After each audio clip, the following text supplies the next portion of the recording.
On this episode of Comes with the Territory, we sit down with Commissioner Mario Brooks to discuss the VIPD strategy for tackling crime, improving community safety, and addressing key goals for 2025. We don't have to let them on the campuses, so if you're worried about your kid going to school, don't worry. Governor Bryan Jr. has issued a directive that sets clear boundaries for how schools and local law enforcement are to respond to federal immigration raids in the Virgin Islands. We'll have more. 2024 congressional candidate Ida Smith is suing the Supervisor of Elections for $5.5 million, claiming she was wrongfully disqualified from the ballot. We'll have the details. Plus, you're going to take that salary. It's a law. The governor says the law allows him to take a $42,000 pay raise, but the Senate President is pushing back, citing legal concerns. We'll explain, and later, this week's panel joins the conversation to analyze these issues and more. Comes with the Territory starts now.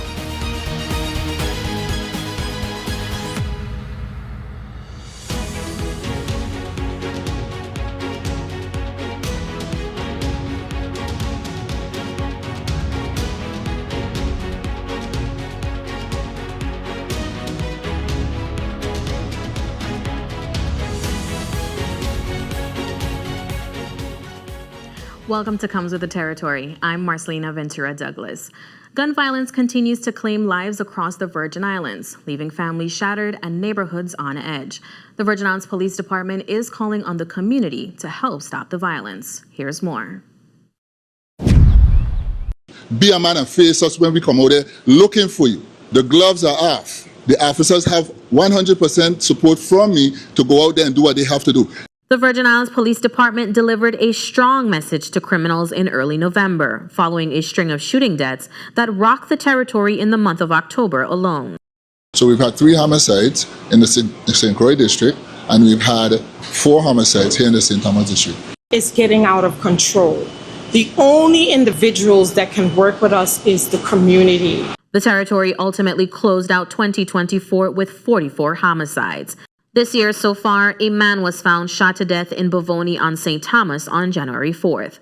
Police shot and killed an armed domestic violence suspect in Lorraine Village on St. Croix on January 5th. A man was found shot to death in Estate Glen on St. Croix on January 10th, and a shooting death was reported at Content Towers in St. Thomas on January 13th. On February 1st, 2 men were shot to death in downtown Frederiksted. One of them was an innocent bystander sitting outside a business, according to VIPD officials. We have multiple businesses that was impacted when this incident happened. They had to shut down because now we have 2 people dead. And if you don't say something when you know something, it's going to continue. Brothers, this is our place. This is our town area. We're supposed to be able to walk down the streets and enjoy it. We're asking you to hold it down. Let we appreciate love where we live. Joining me now to talk about crime, public safety, and the Virgin Islands Police Department's priorities for 2025 is Commissioner Mario Brooks. Welcome to Comes with the Territory, Commissioner Brooks, and congratulations on your recent swearing in. Thank you. I appreciate that. Well, I want to start. The territory closed out 2024 with 44 homicides, and we've already seen several shooting deaths so far this year. What's your assessment of the factors that's driving the level of violence that we've been seeing here in the territory, and what's some of the immediate steps that the department is undertaking to curb that? So thank you for that question first. So we know the availability of firearms contributes greatly to this. I'm going to use the term pandemic because that is what it is. But the lack of the try, and I'm going to use that term, the try to resolve their differences without the use of a handgun. Because once you use a handgun, that's it. The case is over. That person is dead. There's no opportunity to really rectify any issues. It's just that person is dead. And that's what we're trying to avoid. We need to get back to conflict resolution type strategies. How do we address that within the community as opposed to picking up a gun? Usually that's the first thing that our community young community members are doing right now. As they get to know their friends, there's no conflict resolution strategy in place. They just go ahead and just, let me get my gun, let me end this situation right there. But then again, that impacts the community, not only that family, but it impacts the community because, of course, our numbers go up. But more importantly, you're impacting families, parents, kids, grandparents, uncles, aunts. It impacts everyone. So one homicide impacts the entire community. Yeah. Now, we speak about the unlicensed illegal firearms that we have here in the territory. Now, VIPD during the Christmas season on St. Croix, you had Operation Set the Tone that was very public and has similar operations as well too. Given those efforts to kind of relieve the influx of illegal firearms that we're seeing in the territory, are there plans to continue having similar operations to address that we're seeing? Yes. So we're looking at the gun pandemic in a holistic manner. We're looking at several ways. Of course, at both Cyril Lee King and Henry E. Wilson airports, we have those police substations. Those were there as per law to allow anyone bringing in firearms to report them. And we've had a substantial amount of illegal firearms we've been able to take off the streets that were basically targeted for the streets that were brought in through the airports, believe it or not. And we were able to stop some of those firearms from going on the streets. We've worked in conjunction with our federal counterparts to address some of those issues. We've been able to confiscate firearms that way. And then, as you mentioned, on St. Croix, we had the operation over there. But every year during the New Year's Eve type, we have that celebratory gunfire thing that goes on. What we do is we have operations around that time as well. And we have been successful in pulling several firearms off the street as a result. Yeah. And almost every other week we have, whether Special Operations Bureau or even the patrol entities, they encounter situations that revolve around firearms, and we end up making either arrests or confiscating firearms. And that doesn't even count about firearms that we've had licensed firearm owners that have violated for one way or the other, and we've had to rescind their firearm licenses. So the firearm, the need, and this is the thing that I would like the public to know, the supply and demand is what's there, and we have to somehow curb that in the community. For whatever reason, there's a need to have a firearm. And I'll be honest with you, that need is driven by several different factors, and we need to address that from our youth going forward. That there's what is the need to have a firearm? Yeah. What is that? Now, you made it clear that the gloves are off and that officers have your full support to go about and do what they have to do. Yes. What does that look like in practice, and how do you balance that with accountability? So we know around that time we had a rash of shootings here in the St. Thomas, St. John district. And we needed the public, particularly and it's a very small percentage, 2, 3, 5% at the most, of individuals within our community territorially that's been committing these egregious crimes with these firearms. Believe it or not, when we make arrests, sometimes it's habitual repeat offenders. And that is where a lot of our problems lie. So we let them know, hey, at this point, what you're doing is cowardice. That's what it is. If you are ambushing individuals, you're waiting until persons are going home or coming from home or going to work or so forth, and they're at that level where they're relaxed, and then you're ambushing them and gunning them down. That is cowardice. That's why the words that I spoke, I was very true to my heart. That is exactly how I felt about it. Mm-hmm. It's cowardice. And when they perform these type of feats, they're taking someone's lives. Yes. And then they're running. Yeah. You're running when you hear the police coming. So why are you running? If we are so bad, why are we running? Okay. Then I was raised in a household where be a man, stand on your own 2 feet, and if you do something that's wrong, you face the punishment. Yeah. So why are we running? So, and I wanted the public to know that we are not going to shy away from this gun situation. VIPD is here. We're not going anywhere. Our job is to serve and protect, and that is exactly what we're going to do. We're not going anywhere, and we're not afraid of you either. All right. Well, very strong words. Residents of St. John have expressed some concerns on the overall understaffing and the presence of VIPD on the island. What steps are being taken to address that and ensure that, there's enough resources to be able to address those concerns? So since taking the helm of the Vernon Police Department, I've had an opportunity to install an acting police chief in both districts. We've had an opportunity to sit down and revise our strategies, how we're going to address crime. And a lot of that comes along with the dissemination of the manpower. How do we assign the manpower across the territory and to ensure that we have full coverage?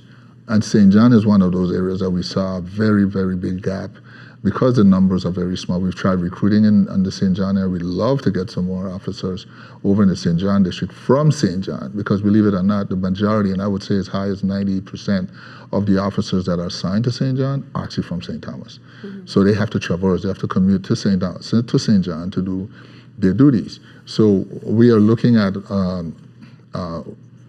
repurposing that manpower and just making some moves and moving some bodies around, and so that we can boost that situation at the presence of St. John. Get more bodies over there to support the St. John district. Okay, the St. John Island. You mentioned your leadership. There's been some changes and stuff, since you've taken the helm of VIPD. Notably, Deborah Hodge in the St. Thomas St. John district. You guys have noted that she is the first female police chief in the St. Thomas St. John district. What are some other changes that you've made as far as what leadership looks like across the territory? So with Deborah Hodge coming on board as our first female police chief, we also have Rael Dennis-Storg. I've worked with him for many years in the tactical team. He's a tactical officer, very, very good supervisor, tactician, strategist. I've worked with him for many years, and he is now the acting deputy chief for the St. Thomas district. On St. Croix, we have Houston Cornelius, who was elevated to the acting chief position. Sean Santos, who was the former chief, he's now my acting assistant commissioner in St. Croix in the St. Croix district. And then Naomi Joseph, who everyone knows as the chief of detectives, she's now the acting deputy chief on St. Croix. As you can see, I look at your capabilities. I see what you bring to the table, and knowing my leadership style, I brought people up that I know could help me move this department in the right direction. Okay, now I want to talk about this.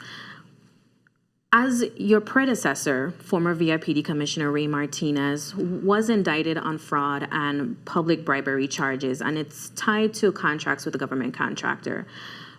Since you've taken over the department, what are some steps that you're taking to gain back public trust that has been impacted because of because of this matter? So for one, transparency. I believe transparency is a fix for the police department and gaining trust in the community. The people have to know, and I think we haven't been doing a very good job of keeping the community in the know. That's one.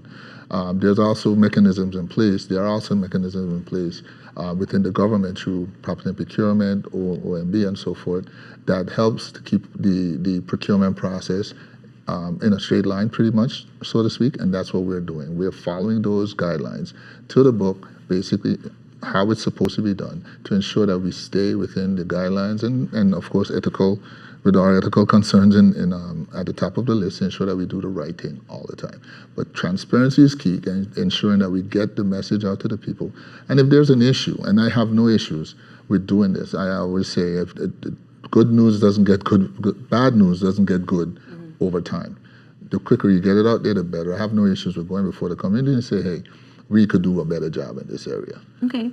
Now, I want to get to a recent event that was published on the Virgin Islands Consortium that was detailing allegations from St. Croix with a beekeeper who says that VIPD officers entered his property, roughed him up, handcuffed him without asking him for his name, drove him to the police station at a high speed without securing him with a seatbelt, only to realize they had the wrong person.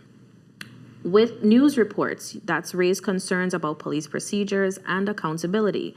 What are your response to these allegations, and what steps do you plan to take to make sure that incidents like these don't happen again? So the VIPD has several mechanisms already in place to address those type of issues. One, the complaint process. I would encourage Ms. Salemba to utilize that process. We have the complaint forms that will be filled out, or you can go directly to any internal affairs office and file his complaint. They investigate every case in detail. They're independent to the rest of the department. They report through the Deputy Commissioner of Professional Standards through me, and then we'll take it from there. If it requires additional support from outside agency, then we'll request that. But his allegations will be investigated as needed, as should, because there may be some validity to that. And we have to ensure that our community understands that no complaint goes unnoticed, no complaint goes uninvestigated. You make a complaint, we will look into it. Okay, all right. Now, Governor Albert Bryan Jr. recently issued a directive stating that local law enforcement should not assist federal agents with immigration enforcement raids, emphasizing that it's a federal responsibility. Now, in October, the Attorney General's office announced that 37 federal law enforcement officers were commissioned as Virgin Islands peace officers, essentially giving them the same power as local peace officers here in the territory. What does this directive, how does it impact the implications have with local and the federal, the relationships that we have, any lasting impacts, given the governor's directive? Well, first and foremost, the governor's directive is exactly that, and VIPD will adhere to that. That message has already been put out to the entire department. And I understand and I definitely support his decision in that manner. Now, the federal officers who are deputized locally, that deputization gives them the authority to make local arrests, not federal arrests. Now, immigration type situations, as you mentioned with ICE, that is a federal specific charge. So they cannot utilize a local authority to make that arrest. They cannot. Okay. Now, before we go, tell me, what are the most key goal that you want to achieve within the next 6 months? Reduction of crime is always at the top of the list. Our goal is to use data-driven strategies to reduce crime. We have data collection mechanisms in place that allows us to do just that. We have an analytic team. They analyze all our data, all our arrests, all our data from ShotSpotter and the different mechanisms that we have in place throughout the community. And when we utilize that to help us focus on the areas specifically where crime is rampant. In addition to that, the real-time information centers are the second on the list. We really need that online.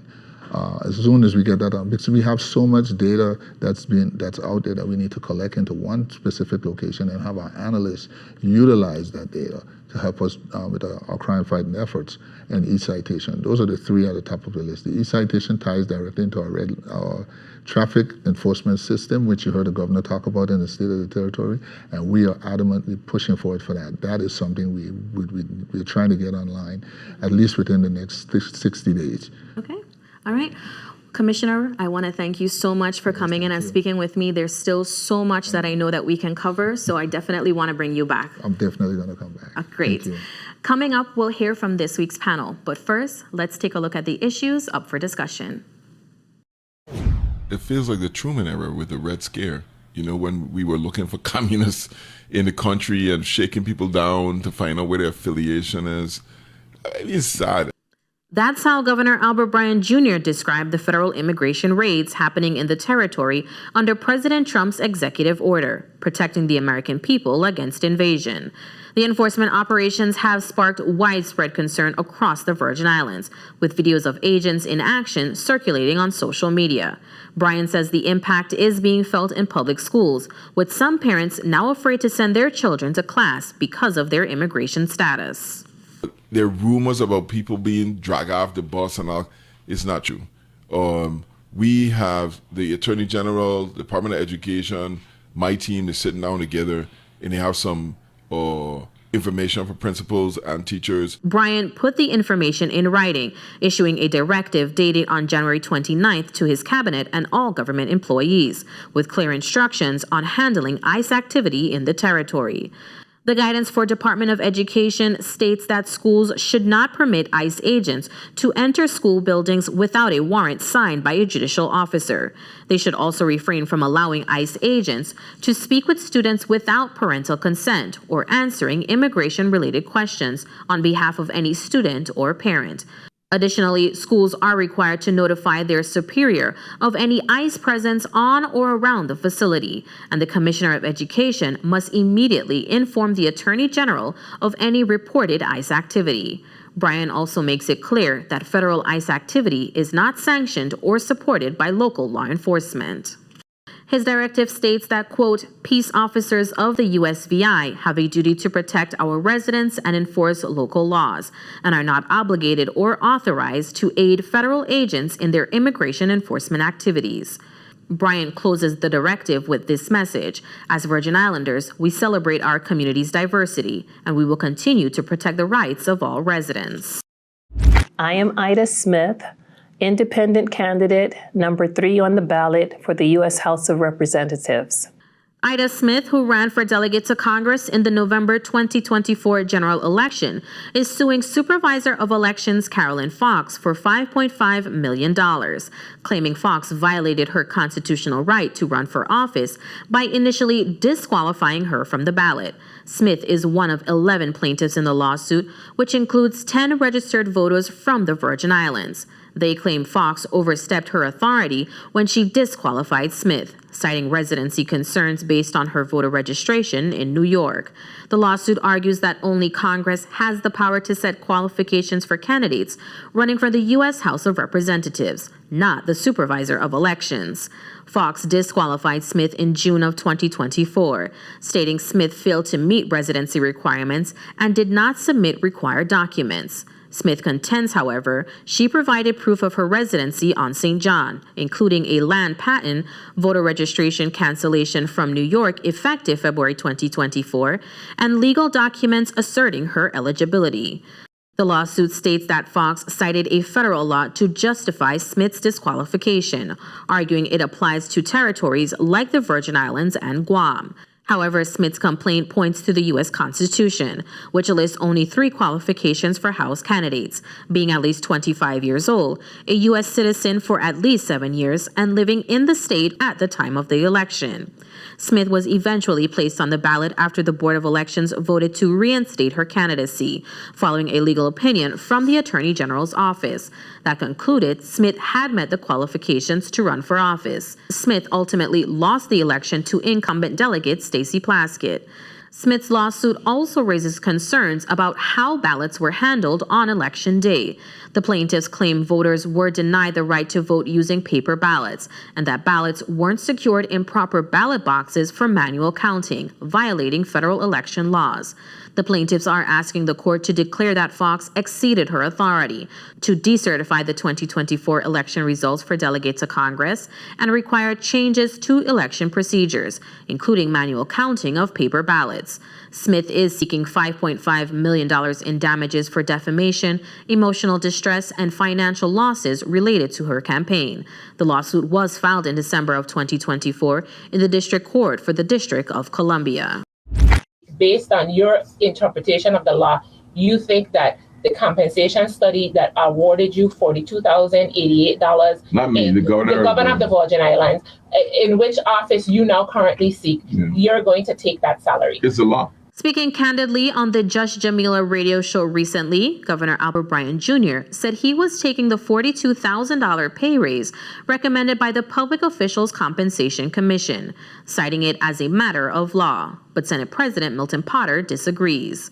In a letter to the governor dated February 3rd, Senate President Milton Potter urged Governor Bryan Jr. not to implement any salary increases for himself or the lieutenant governor, saying it would, quote, exceed the scope of authority and conflict with the established legal framework. The salary increases were recommended in the Public Officials Compensation Study, a report prepared by the Virgin Islands Public Officials Compensation Commission, an independent body tasked with reviewing and proposing adjustments to public officials' pay. Under the law that established the commission, the legislature had 90 days to review and act on the recommendations in the study. If no action was taken within that time frame, the proposals would automatically take effect. To support his position that the governor does not have the authority to implement the raises without legislative action, Potter pointed to a legal opinion from the legislature's chief legal counsel, Amos Carty Jr.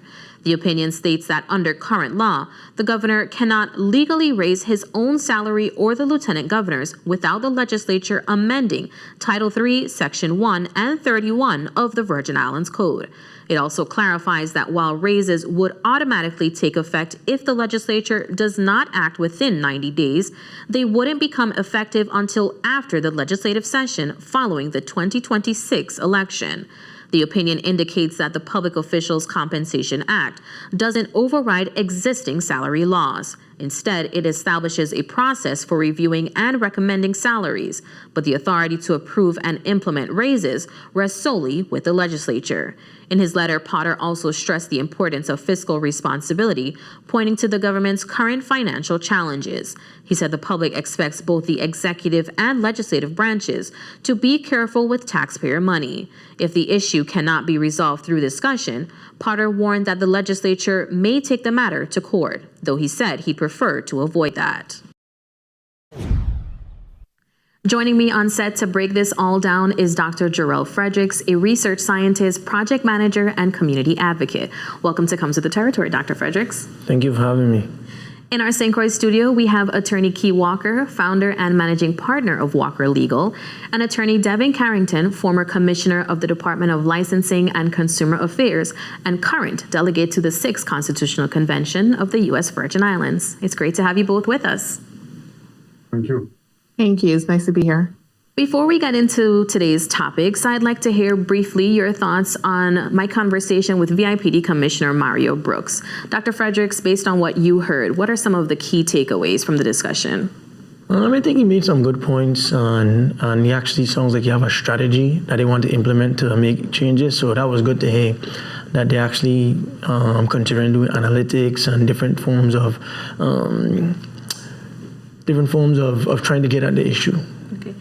Attorney Walker, from what you've heard from the discussion, what are your takeaways? You know, I understand the commissioner's position that they have to do as much as they can to curb crime.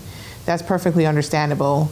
But to do whatever it takes is a bit concerning, because what does that mean? You know, whatever it takes in accordance with the law, you know, whatever it takes in a way that doesn't put us up against another consent decree. So that's a bit concerning. But other than that, you know, the commissioner has my complete support, because, you know, the crime rate that we had last year and ending the year with 44 homicides is definitely something that needs to be addressed. Attorney Carrington, your takes on the on what Attorney Walker just noted and your takeaways from the discussion. I think that the issue of crime is daunting. It's not only rampant in the Virgin Islands, but I've been doing some reading. St. Lucia, St. Kitts, Trinidad had 623 murders last year. They've now they put together a state of emergency, and so the Caribbean is experiencing a crime wave. One of the things I think that's important is that we take a look at where all these guns are coming from. Some studies I did revealed, a study by the Government Accounting Office, the federal office, revealed that 75% of the guns used to commit crimes here are imported from the United States. So that's another aspect of the crime situation we need to take a really good look at. Well, we'll see if we can get into that the next time the commissioner does come on. But we're shifting gears to another critical issue. Governor Albert Bryan Jr. recently issued a directive setting clear boundaries on how schools and local law enforcement should respond to federal immigration raids in the Virgin Islands, effectively instructing them not to assist ICE agents. Let's dive into what that means for our community and the potential legal and public safety implications. Attorney Carrington, I want to stay with you. What political message, if any, does Governor Bryan's directive send to both the federal government and residents of the territory? The political message is clearly that the Virgin Islands is not ready to cooperate with the executive order of President Trump. The issue of immigration and immigration enforcement lies squarely within the federal government. The Supremacy Clause says that certain aspects of law lie within the federal government, air travel being one and immigration being another.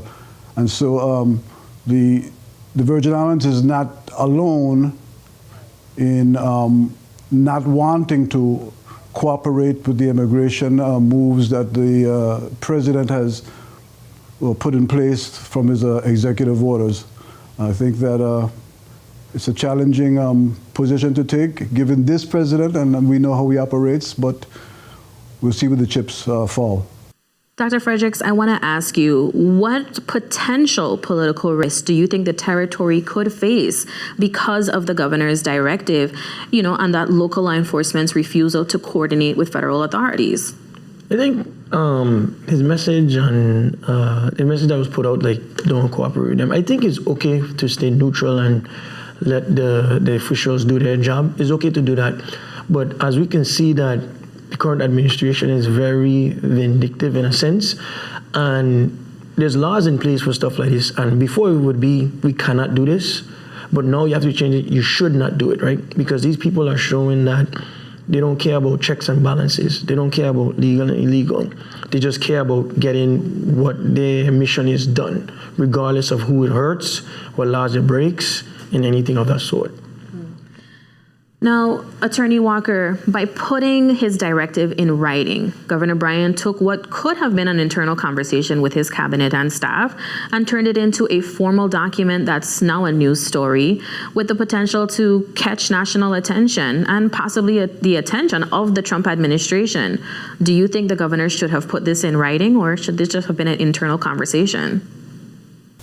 I think the governor made a judgment call. And, we have people in our community right now that are fearful.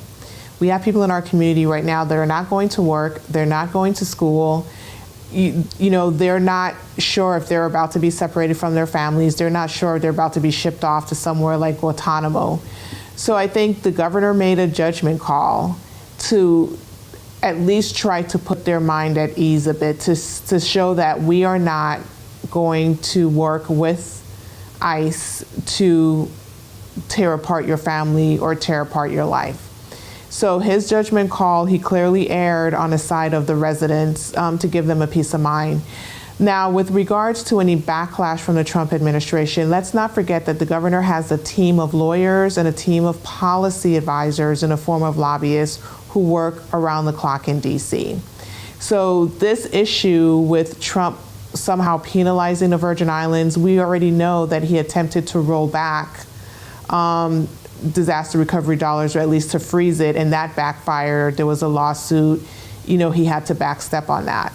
So at the same time that the governor is issuing memorandums, letting the residents know that this is what we're going to do and what we're not going to do, he also has a team working in DC to make sure to try and protect the Virgin Islands and protect the federal dollars that we've received and to protect our disaster recovery efforts. So this was not done in a vacuum at all. Dr. Fredericks, does Governor Bryan's directive, do you think it strengthens, his image locally, or does it risk backfiring on the federal if the federal government does decide to respond aggressively? My opinion on that is that being that he put it in writing is now concrete that you're going against what the current administration is trying to achieve. So that is kind of going to look to them, if they was to get into the nitty-gritty, that you are enemy of the progress they're trying to make. But at the same token, it does show that he is actually standing with the residents and the culture part that the Virgin Islands is, to do what you have to do to make sure that they feel protected and feel safe. So it's kind of a coin flip in a sense. Okay. Now, Attorney Carrington, with the No Bailout for Sanctuary Cities Act expected to be considered by Congress soon, aiming to cut federal funding to jurisdictions that don't cooperate with ICE, do you think the Virgin Islands is at risk of being targeted under this legislation, even though we aren't officially labeled as a sanctuary jurisdiction? The Virgin Islands, as you so rightfully noted, unlike places like Los Angeles, New York, and Chicago, we've never announced that we're a sanctuary city. And so it's my hope that that being as it is may act as a shield regarding the withholding of federal funds for law enforcement and immigration.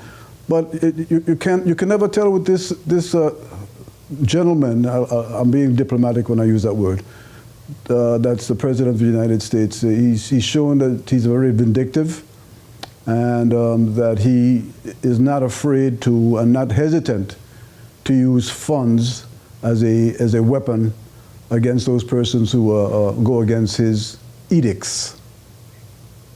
Now, Attorney Walker, I know we've been talking about federal funding, but beyond the retaliation on possible funding cuts, so could there be also potential implications such as increasing the presence of federal agents or targeting specific programs here in the territory?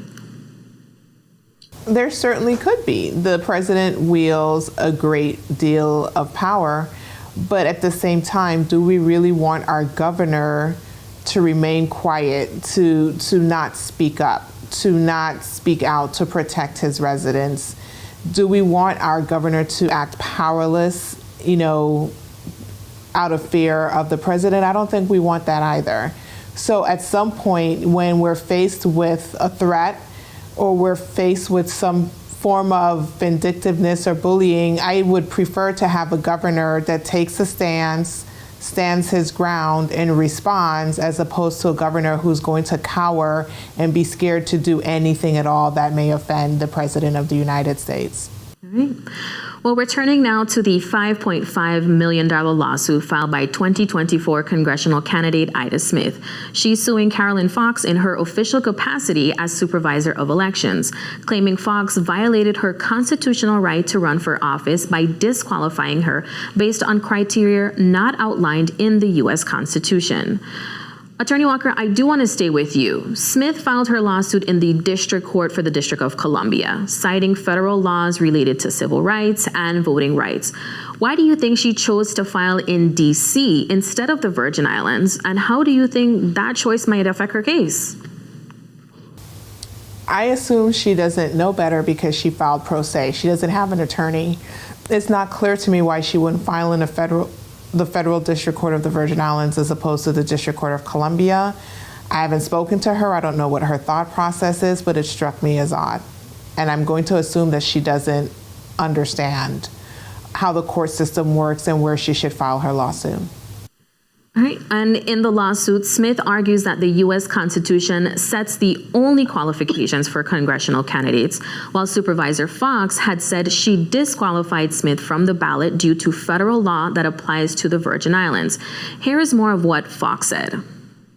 As Supervisor of Elections, like I stated from then, I was following federal law. 48 U.S.C. Section 1713 is a federal law, and it applies to Guam and the Virgin Islands.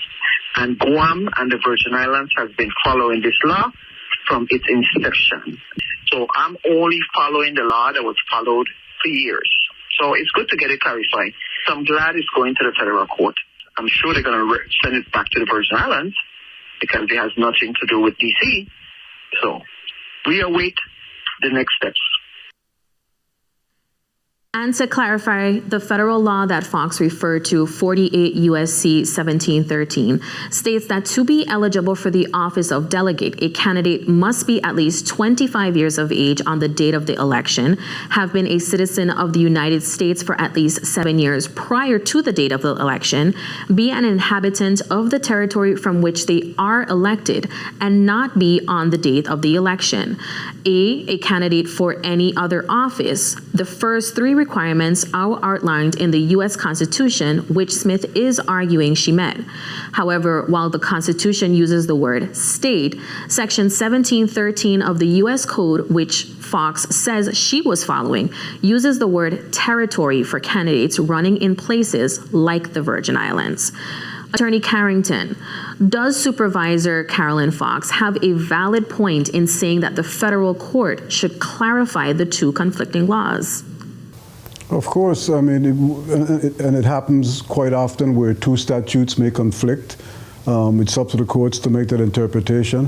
What is interesting to note is that Ms. Smith, in her suit, identified herself as a resident of New York, and one of the things that Supervisor Fawkes is contending is that based on 1713, a person can't have dual voter registration. One of the things that is being argued by Supervisor Fawkes is that Ms. Smith is registered to vote in both New York and the Virgin Islands, which brings to mind a case that took place some 30 years ago, where the dual voter registration of Kenneth Mapp was at issue, and he was actually removed from the Senate after it was determined that he was a dual registrant, a dual voter registrant, both in the Virgin Islands and another jurisdiction. So the clarification of the conflicts of the law as they exist, to the extent they exist, has to be done by the courts, and that's where we are right now. Now, Dr. Fredericks, in following this, Supervisor Fawkes initially disqualified Ida Smith from the ballot. Smith appealed to the Board of Elections, as she was instructed to do by the supervisor. The board then sought a legal opinion from the Attorney General's office, who then determined that Smith met the qualifications. The board then voted to reinstate her. Fawkes filed a lawsuit against the board to have Smith disqualified again. But that lawsuit was eventually dismissed. In your opinion, do you think Fawkes undermined the authority of the Board of Election and the Attorney General's office by pursuing legal action after they ruled on Smith's eligibility? So I think with that case is, this whole case, when I kind of was following along, it seemed to have some difference in opinions, and that, to me, that speaks to the bigger picture of play, that it seems to have different systems in place, and in this case it seems like it was an issue of which system holds priority. So I think that speaks to it needs to be an optimization of the system and a conversation that needs to happen of which system will take place over precedence in these kind of cases. So I think in a way it brings an issue that should be a talking point on the fact that Fawkes, I guess, kind of tried to go against what was already ruled. That was kind of off to me from my point of view. But once again, that brings into the picture of a conversation that needs to occur so that these type of issues don't keep reoccurring. Yeah.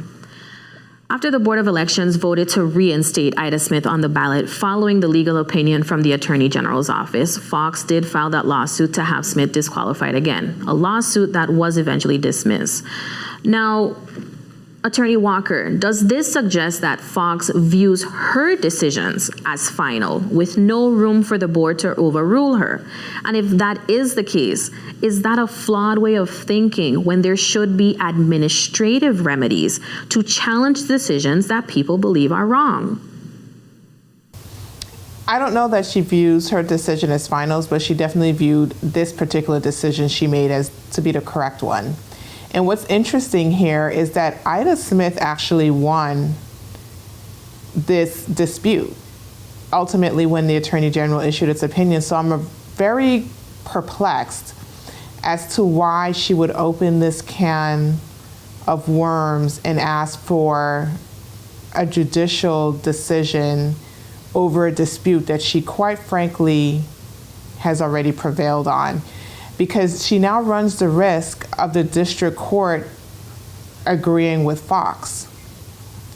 And should the district court agree with Fawkes, what does that mean for Ida Smith? So this is just a very confusing decision or strategy that Ida Smith has employed. And then she's running, ultimately she was running to be delegate, correct? But she's suing the Board of Elections for $5+ million. So who is it that she expects to pay this? And if she has the best interests of the people of the Virgin Islands at heart, why is she suing our Treasury ultimately for $5+ million in addition to punitive damages? So I don't know that this lawsuit that Ida Smith has filed was a very smart decision. It doesn't appear to be so. And, personally, I have no knowledge of Ida Smith. I don't know her personally. And I thought after reading the lawsuit that I could just never support a candidate that would seek $5+ million in addition to punitive damages from our limited treasury. But as far as Fawkes is concerned, she's going to get her day in court because Ida Smith has now sued Elections, and we'll see what the final outcome is. Definitely we'll be seeing what the final outcome will be. Let's move on to the controversy over the governor's salary increase. Senate President Milton Potter has urged Governor Bryan not to implement pay raises for himself, the lieutenant governor, and other public officials, arguing it exceeds executive authority. Now, Potter cites a legal opinion stated only the legislature can set those salaries, while Governor Bryan insists the raises are mandated by the laws that establish and govern the Public Officials Compensation Commission. Attorney Walker, if the legislature believes the governor implementing the pay raise exceeds his authority, why not repeal the Public Officials Compensation Commission laws? Because it's already gone into effect. And when I last spoke on this subject on this panel, I indicated that I don't believe it would be retroactive. And you have to really examine the history of what happened here. So you've got the long-time statute that says the legislature sets the salary. Then you have the first act that was passed that said, okay, we're going to form this commission to do this research and make these recommendations, and the legislature has 180 days to act. Then you come out with another bill that became an act that says, well, those 180 days, let's make it 90 days, and if the legislature doesn't act, then it's automatically approved. So under the law, there's rules of statutory construction. And when you're dealing with conflicting statutes, and when you look at the rules of statutory construction, the legislature is presumed to have knowledge of the laws that are already on the books when it enacts new laws. So to the extent that the legislature enacted a law saying, okay, if we don't act within 90 days, then this is what the salary is going to be, there's an assumption that the legislature did that knowing of the prior original statute that gave it authority to set the salaries. So with that, I say, it appears to me that they enacted the new law with the knowledge of the old law and with the intent of having the commission's recommendation be final unless they disapproved it, and they didn't disapprove it. So with all due respect to the legislature's legal counsel, who I have utmost respect for and have worked with occasionally, I disagree with that opinion on that point. Right. Now, Attorney Carrington, considering that the Public Officials Compensation Commission was established to review and recommend appropriate compensation for various public officials, which include senators, do you believe the commission is functioning as intended, given that its study only analyzed the Senate President's salary and excluded the other lawmakers? I'm not that familiar with the specifics of the Enabling Act. But I'd like to make this point, which is that there were some timetables built into the act, and one factor that's going to be considered when if this is litigated, is whether or not the public, the commission met the timelines with respect to transmitting to the Senate President the recommendations themselves. My understanding of the law is that the legislature was to act within 90 days of receiving from the commission the recommendations. The contention of the former Senate President was that he never received it. And the triggering of those 90 days, it happens upon receipt by the Senate President of the recommendations, and the act goes on to say that if the Senate doesn't act within 90 days, then the raises take automatic effect in the preceding election year. My understanding of the facts is that the report was transmitted to the governor and possibly to the the head of the judicial branch, but not to the Senate, and so the 90 days is not triggered, and thus the raises don't take effect. Mm-hmm. Now, Potter indicated in his letter to the governor that should the matter remain unresolved, the legislature may have no alternative but to seek judicial intervention. Now, Attorney Walker, I know you've, have your opinion as well, too, on whether or not they can be repealed. But given Potter's statements, what legal actions could the legislature actually pursue? I think there's just one dispute with regards to the raises, and that dispute is whether the raise is going to affect now or they're going to affect in 2026. That's the only real dispute that I see between the two branches of government. And if the legislature takes a position that they need a judicial declaration to determine that dispute, that's within their purview. They can certainly go for it.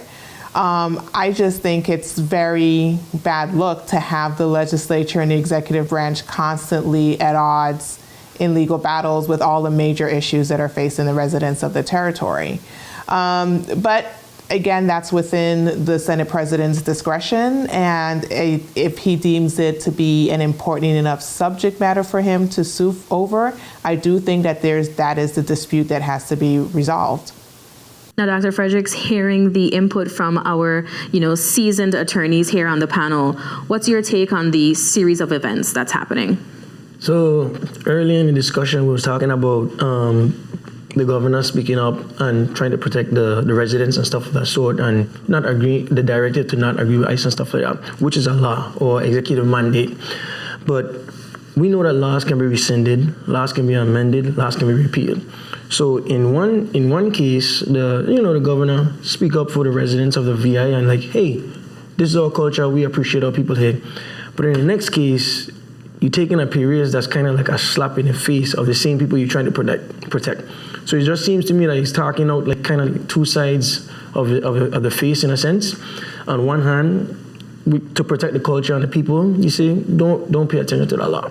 But then now when it comes to the raises, the governor's raise, there's more people in the community in everyday jobs that deserve the raises. There was supposed to be the retro pay that was supposed to occur that never occurred. But yet you accepting a raise because it's the law. At that point in time, I don't think so, because laws could be repealed, rescinded, and amended. So if you're going to say one, you have to say two at the same time. So that's kind of my view on that. Before we wrap up, let's take a moment to talk about Jimmy Davis's latest legal trouble. This is a gentleman out of St. Croix. Davis has around 24 arrests since he was 18 years old on charges including assault, robbery, rape, kidnapping, and attempted murder.